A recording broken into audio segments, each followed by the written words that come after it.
এই পৃথিবীতে মানুষ যা কিছু করে তার প্রতিটি কাজের হিসাব একদিন দিতে হবে।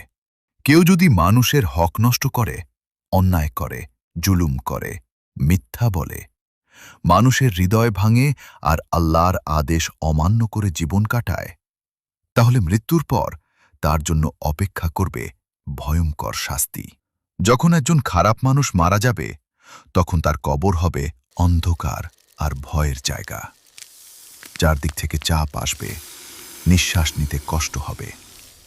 তারপর শুরু হবে আগুনের শাস্তি। সেই আগুন পৃথিবীর আগুনের মতো নয়, অনেক বেশি ভয়ঙ্কর।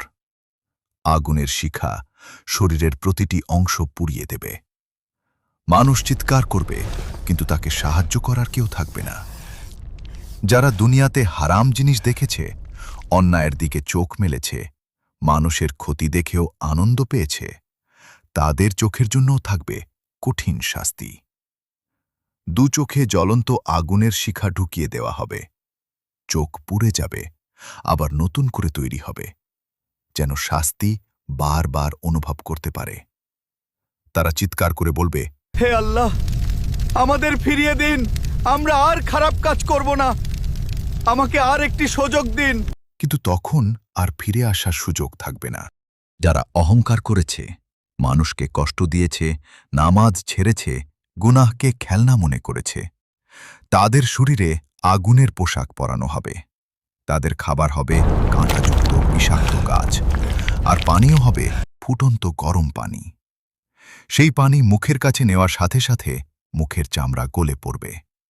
সেদিন মানুষ বুঝবে দুনিয়ার সামান্য আনন্দের জন্য তারা কত বড় ক্ষতি করেছে। টাকা, ক্ষমতা, সৌন্দর্য কিছুই কাজে আসবে না। কাজে আসবে শুধু ভালো আমল, আল্লাহর ভয় আর মানুষের প্রতি ভালো ব্যবহার। তাই এখনো সময় আছে। খারাপ পথ ছেড়ে ভালো পথে ফিরে আসুন। মানুষের হক নষ্ট করবেন না। মিথ্যা ও অন্যায় থেকে দূরে থাকুন। আল্লাহকে ভয় করুন, কারণ মৃত্যু খুব কাছেই, আর মৃত্যুর পরের জীবনই হল আসল জীবন।